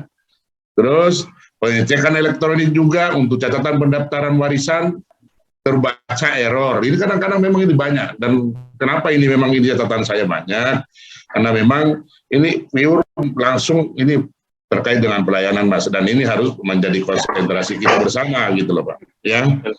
Nah, mungkin nanti berjalan juga terkait dengan perencanaan yang ini untuk PTSL, saya kira memang ini penting sehingga ya tidak lagi salah ke depannya. Jadi kalau sudah direncanakan secara matang, aplikasi mau akomodir, pastinya kita juga tidak di luar dari situ. Saya kira itu Mas. Oke. Terima kasih. Mas. Baik Pak. Izin Mas. Sebentar Bapak, saya jawab terlebih dahulu dari Pak Kakan Tabanan, boleh Pak, dari Karangasem. Ini dari Bali semua nih. Baik, terima kasih Pak Kakan. Tapi terkait validasi ROYA itu bisa dilakukan, bisa kok Pak. Kemudian terkait data KTP yang tidak sesuai. Nah, Ini dia, karena sebenarnya gini Pak, karena kalau sekarang KTP itu kan kita ngecek validasinya itu dari Dukcapil ya. Jadi apa yang sudah direkam di Dukcapil itulah yang akan kita baca. Begitu kita baca ternyata tidak sesuai atau tidak valid sama mereka, berarti memang di data mereka yang tidak sesuai dengan data yang ada di KTP. Jadi beberapa kemarin yang dilaporkan ke Pusdatin, kita ngecek di sistemnya Dukcapil itu ada beberapa nama yang dicatatnya itu berbeda. Kayak misalnya mungkin contoh Bu Saidah misalnya. Akan tetapi di KTP tulisnya nama saja Bu Saidah. Akan tetapi ternyata di Dukcapilnya itu tercatat Saidah STMSC. Semacam itu. Jadi antara fisik dicetak dengan yang ada di database-nya Dukcapil itu tidak sama. Nah, kenapa kemudian ini menjadi kendala di kita? Karena yang sekarang, akses sekarang itu kita tidak bisa lagi seperti yang kemarin-kemarin kita ngehit pakai NIK, muncul semua data. Udah nggak boleh lagi, Pak. Kita harus memasukkan 4 parameter, kemudian divalidasi. Yang boleh hanya validasi saja. Begitu tidak dicapai, misalnya namanya salah, dia akan, oh ini tidak valid, mana yang valid dan sebagainya. Jadi itu menjadi kendala juga, tapi karena kita sudah host dengan Dukcapil, kita memang nggak bisa mengubah itu Pak. Jadi memang perubahan hanya bisa dilakukan di datanya Dukcapil, bukan di kitanya. Terkait hak tanggungan lunas, tapi di KKP terkait hak tanggungan. Kemudian ada pengecekan yang error dan sebagainya ketika dilakukan pengecekan secara elektronik. Ini perlunya kita sosialisasi kembali bahwa untuk data di catatan dan sebagainya diharapkan untuk diinput secara lengkap. Karena begitu ada perubahan, ada editing, ada dihapus salah satu datanya, maka akan berakibat kepada keutuhan data itu, sehingga di aplikasi akan ada tercentang tuh status hapusnya, jadi pernah ada perubahan yang kemudian harus dilaporkan ke Pusdatin untuk editingnya. Jadi kenapa itu terjadi? Karena data yang ada di dokumen itu pernah diubah-ubah, sehingga keutuhan datanya kita tidak kita sanksikan secara aplikasi seperti itu, sehingga harus dari Pusdatin mengubah statusnya menjadi data yang baru. Mungkin seperti itu. Selanjutnya Pak Gede Irwan dari Kabupaten Karangasem. Izin Pak, terima kasih banyak Pak. Mungkin saya tidak mendengar tadi karena tinggalkan Zoom ini. Mau bertanya, apakah penetapan perencanaan Penlog masih sama seperti dulu Pak? Yaitu jumlah PBT ditambah setengah backlog lebih besar atau sama? Atau itu untuk desa lengkap, kemudian untuk di luar desa lengkap, Penlognya lebih besar atau sama dengan setengah dari K3 backlog Pak? Terima kasih Pak. Oh, terima kasih Pak Irwan dari Karangasem. Untuk sampai saat ini masih sama Bapak, masih sama. Yang perlu diperhatikan adalah nantinya kalau misalnya Bapak ada kelebihan, misalnya kelebihan PBT atau kelebihan SAT, maka kemudian Bapak Ibu tidak bisa capai dia menjadi desa lengkap, Bapak bisa mempenlogkan satu desa lagi yang memang didesain untuk tidak lengkap gitu. Jadi membuangnya ke dalam satu desa saja. Kemudian karena ada kaidahnya N-1, jadi kalau misalnya dari 10 desa hanya 9 yang hijau perencanaannya tetap akan dinilai sebagai 100% perencanaannya. Seperti itu.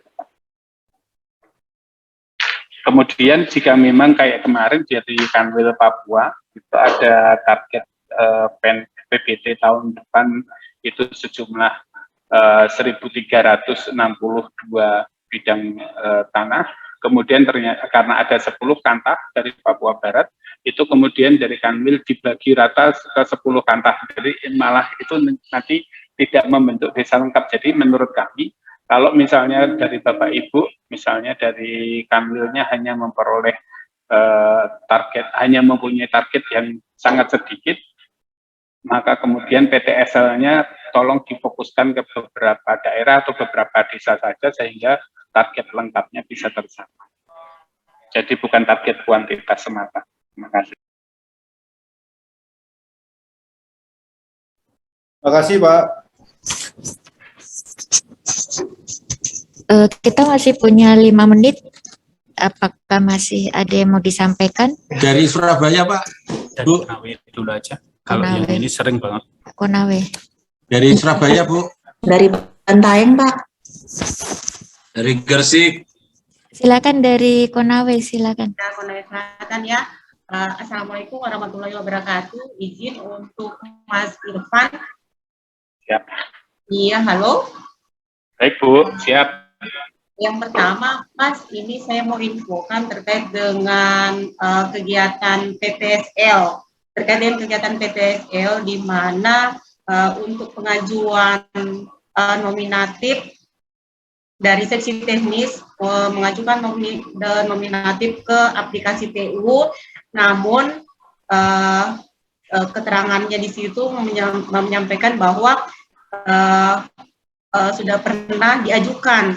Apakah kegiatan yang sedang berjalan nih, misalnya kegiatan yang sedang berjalan itu sudah tidak bisa dibayarkan, full dadis pemberkasan sampai dengan penyelesaiannya, mengingat ada kegiatan yang sudah pernah diajukan seperti itu. Ya. Itu yang pertama. Yang kedua, Mas, terkait dengan berkas pada KKP. Pada informasi berkas itu posisi berkas sudah diserahkan, namun di daftar isian 301A-nya itu tidak muncul nomornya. Nah, itu banyak berkas seperti itu, Mas. Yang ketiga terkait dengan HTL, tanggungan elektronik, udah kurang lebih seminggu itu data yang diupload kebanyakan